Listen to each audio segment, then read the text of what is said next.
All right, here's another video on linear relations. This one is on finding the solution to a system of equations. Let's have a look.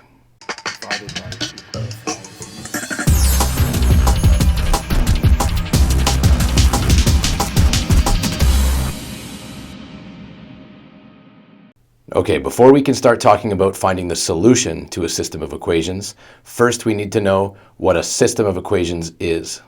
Well, obviously we know what equations are. We've been looking at those for a while now, and usually they're in y equals ax plus b form.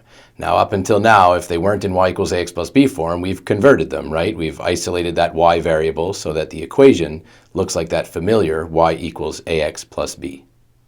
And we're going to keep going with that whole equations idea, those y equals ax plus b's, and now we're going to introduce the word system here. Now, a system just means more than one equation in the same question. Now, the solution to a system of equations. Let me explain.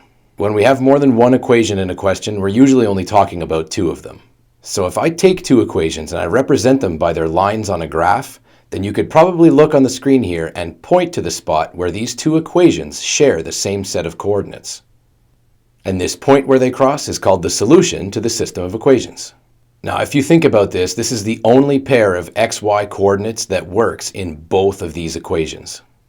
So at this one exact point, and this point only, there's a pair of xy coordinates that I could plug into both equations that would keep those two equations balanced. What that means is, this is the only point that lies on both lines. Now notice this is the point where the two lines cross, and we've learned before that two lines will cross once and only once, unless of course those lines are parallel.